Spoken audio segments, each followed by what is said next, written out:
noite. Nós vamos apresentar o nosso projeto interdisciplinar. O tema é a contabilidade societária como sistema de informação na sociedade atual. O subtema que nós escolhemos é a gestão do ativo imobilizado, orientação do CPC 27.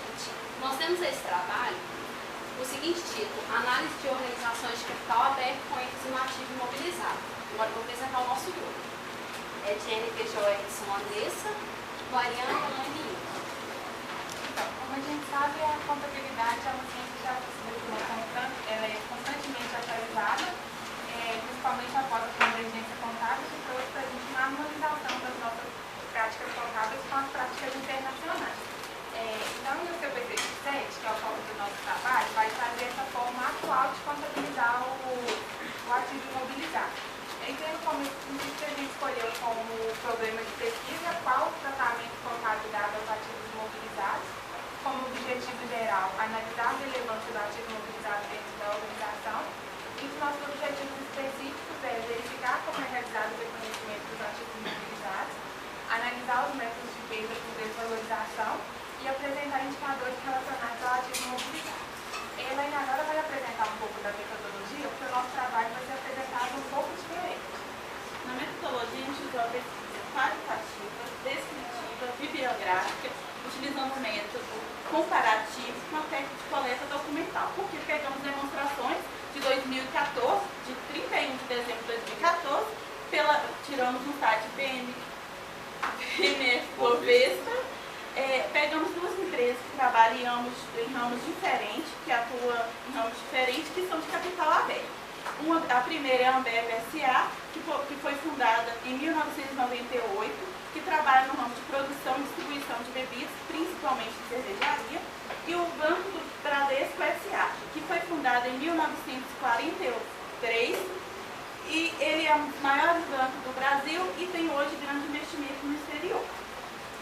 Vou passar a palavra para a Mari, que ela vai falar um pouco mais sobre o ativo imobilizado.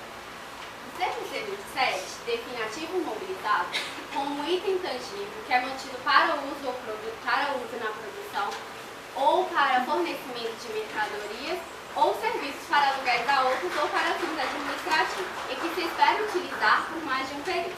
Alguns autores acrescentam e falam que ativo imobilizado são aplicações que a princípio não se tem por objetivo transformar diretamente em dinheiro. Eles são usados na atividade operacional, podendo gerar benefícios econômicos futuros. Esses bens são registrados pelo valor original de aquisição, deduzidos da depreciação acumulada e as perdas por irrecuperabilidade. Quando houver incidência que o bem perdeu a sua capacidade de trazer retornos financeiros, deverá constar a sua baixa no ativo imobilizado.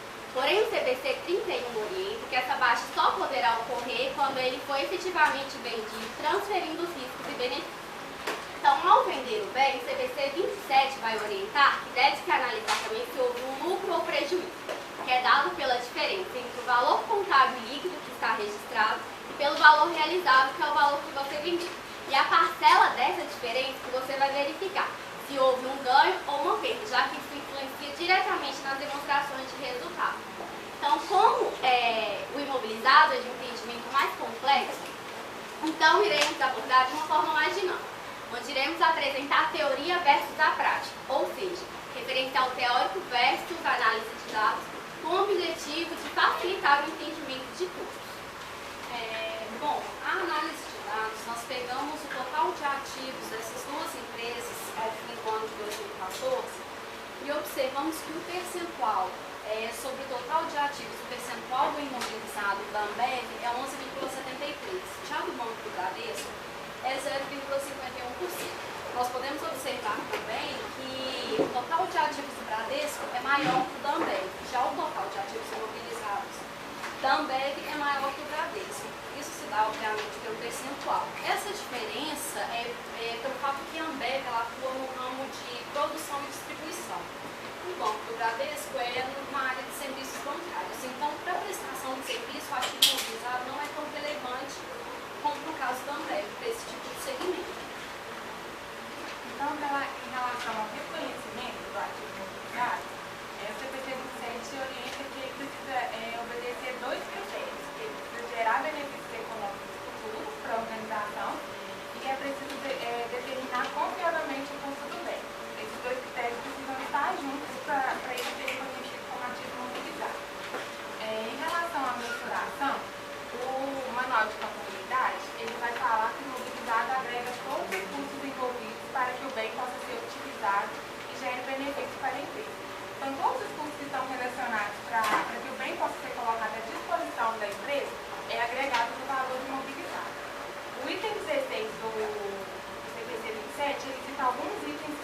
alguns custos que entram nesse valor.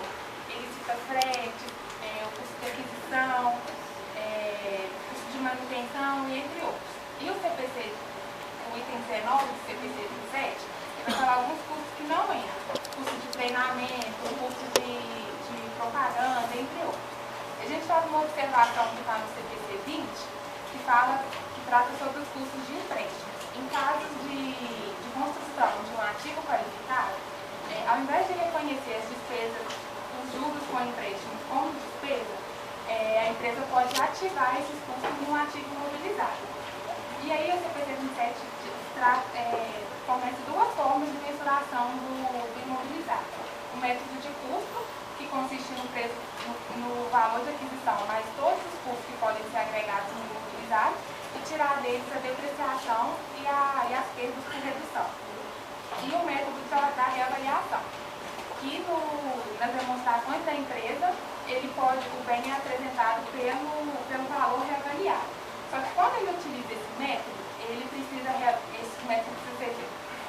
o bem precisa ser reavaliado periodicamente e tem que reavaliar toda a classe do imobilizado, não pode ser só um. Esse método de avaliação do ativo ele foi proibido no Brasil pela Lei 11.638 de 2007. Então, ambas as empresas elas utilizam o método de custo. Uma coisa que é interessante de ressaltar, a Ambev atende ao CPC 20, que ela inclui nos custos do imobilizado as despesas com empréstimos. A depreciação. Ao longo do tempo, os bens sofrem um desgaste com o uso na produção e o ativo vai perdendo valor. Então, a contabilidade deve apropriar periodicamente o valor da depreciação até que o valor do ativo tenha seu valor reduzido a zero. Santos, de 2011, fala que a depreciação deve adotar a lei das sociedades por ações. E aí, esse valor, assim, a maioria das empresas aplicam essas taxas de depreciação estabelecidas pelo fisco. Contudo, cada empresa, após avaliar a sua organização, vai decidir qual taxa ele vai adquirir. Valor depreciado. Digamos que o valor do bem, custa R$100.000. Após uma análise da empresa, de acordo com a vida útil do bem, o seu valor residual, ela decidiu que vai ser R$10.000. Ou seja, então nosso valor depreciável vai ser o quê? 90 mil. Valor depreciável, 90 mil. Em cima dos 90 mil que será aplicada a taxa que a empresa decidir.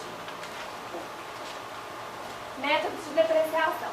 O método mais utilizado por grande parte das empresas, por ser o método mais simples, é o método das cotas constantes, também conhecido como método linear. Mas, de acordo com o CPC 27, nós temos mais 3 métodos de depreciação. O método das somas dos dígitos dos anos, o método das unidades produzidas e o método das horas de trabalho. Na análise de dados, nós observamos que ambas as empresas elas utilizam o método linear. Aqui está uma tabela da depreciação da Ambev e elas depreciam conforme os anos e pode passar, por favor. E essa do Banco do Bradesco. Um fato interessante que nós observamos é que muitas empresas depreciam terrenos, pois os terrenos eles possuem vida útil ilimitada. Durante o nosso referencial teórico, nós observamos isso nas obras de Santos e Martins. Santos et al. 2011 e Martins et al. 2013. Redução do valor recuperado do ativo imobilizado, que é a mesma coisa em termos de teste. O objetivo do impairment de teste é assegurar que o valor contábil líquido não seja superior ao seu valor recuperado.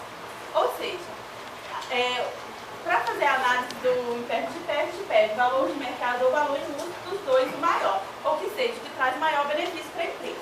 Olha, vamos supor que a gente tem um bem de R$50.000. Esse bem ele vai sofrer uns 10 mil de depreciação.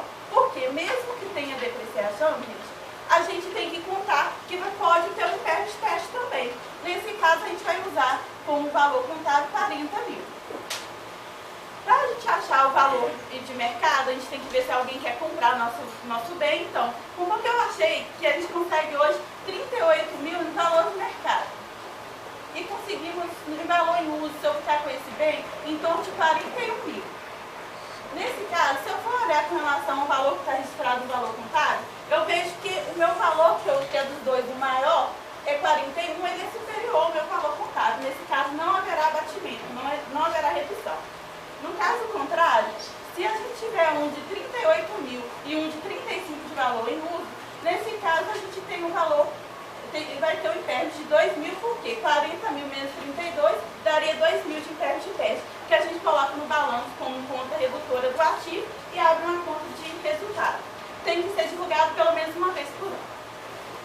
Nós vimos que essas empresas, elas não tiveram redução, então elas só fizeram uma nota explicativa. Vamos falar um pouco sobre agora dos indicadores econômicos que são tirados das nossas ações contábeis, né? Segundo o GIT em 2010, os indicadores servem para compreender, analisar e monitorar o desempenho da empresa, né? Nós colocamos aqui 3 indicadores que são relacionados diretamente com o ativo imobilizado, sendo o primeiro que é o IPL, Imobilização do Patrimônio Líquido. Aqui ele vai mostrar o quanto o capital de terceiro, ou seja, do sócio na abertura da empresa, está influenciando no ativo imobilizado. Na nossa análise de dados, nós obtivemos um índice da Ambev de 21% e o Banco Bradesco de 5%. Ambas as duas obtiveram índices bons, porque, como já tínhamos dito anteriormente, como a Ambev é uma indústria, ela precisa de um ativo imobilizado maior, né, para produzir receita, sendo que o Banco Bradesco, que é um prestador de serviço, não precisa de um ativo imobilizado tão grande assim. O segundo índice, que é o índice de capital financiado, é dado daquela forma, patrimônio líquido mais de longo prazo, dividido pelo ativo imobilizado. Aqui ele vai mostrar o quanto o ativo imobilizado está influenciado nas contas de longo prazo da empresa, né? Sendo que, olhando pela teoria, se obtivermos um índice menor de 100%, a empresa está utilizando o curto prazo para financiar o seu longo prazo. Aqui no caso, nós obtivemos um índice da Ambev de 662% e o Banco Bradesco de 5.862%, ou seja, nenhuma delas entra nesse caso. E por último, que a gente colocou como principal, a DASAF, que é a depreciação acumulada dos seus ativos fixos. É dado por essa forma, depreciação acumulada de ativo imobilizado, e aqui ele vai mostrar o quanto que a empresa tem de capacidade de fazer a troca dos seus ativos imobilizados, dos velhos para os novos. Também, segundo o Braga 2007, citado pelo Albert de 2011, ele fala que se a empresa obtiver um índice muito alto, vai demonstrar que ela não adquiriu novos imobilizados nos últimos anos e também ela está com um capital de giro baixo para investimentos. Sendo que aqui as duas obtiveram índices bons, né, sendo que a Ambev 22% e o Banco Bradesco de 15%.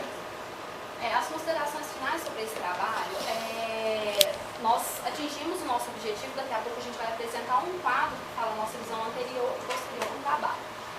Uma coisa importante é que nós precisamos ter no ativo imobilizado informações eficazes e fidedignas para a tomada de decisões. E que a gente também não pode saber se o total de ativos imobilizados da empresa é grande ou pequeno, baseando-se apenas no valor total de ativos da empresa. A gente observou isso na Ambev e no Banco do Bradesco. Agora a gente vai mostrar o quadro. Nós vamos mostrar o quadro com a visão de antes do trabalho e depois do trabalho. Eu sou antes do trabalho e a depreciação para mim era valor sem valor residual. A depreciação era sem valor residual. Mas depois do trabalho, vimos que a empresa deve estipular um valor residual, que é por quanto se pretende vender no futuro. Então, ela pega aquele valor que está registrado, menos esse valor residual e essa parcela da diferença que será o valor depreciado. Antes, nós acreditávamos que as taxas adotadas pela empresa eram estabelecidas pelo fisco. No entanto, vimos que as empresas que devem estipular as taxas de depreciação. Então, ela estipula por quanto tempo pretende ficar com o bem da empresa e faz uma taxa proporcional. E essa nova taxa aplica-se sobre o valor depreciável, utilizando o melhor método para proceder com a depreciação. A mensuração era pelo valor de custo com juros e lançado em despesas financeiras. Mas agora aprendemos que aqueles ativos qualificáveis que demoram um tempo superior para estar à disposição do mercado, eles podem pegar esses custos do empréstimo e incorporar o ativo imobilizado. Então, se torna um custo ativado. O imobilizado era visto apenas como mais uma conta do balanço. Não, mas no final do trabalho, vimos que o ativo imobilizado é de grande relevância para analisar a saúde financeira da organização. E aqueles indicadores de resultado é de extrema importância, pois eles permitem enxergar o problema e auxiliar nas tomadas de decisões. E assim encerramos a nossa apresentação, ressaltando que não é que os professores ensinam uma maneira errada, por exemplo, de proceder com a depreciação. Mas é que para a nossa parte acadêmica é mais fácil aprender o geral para depois praticar o específico. Ressalto também em nome de todo o grupo que foi um prazer poder compartilhar um pouco do aprendizado que tivemos com a realização desse trabalho. Obrigado pela atenção de todos. Boa noite.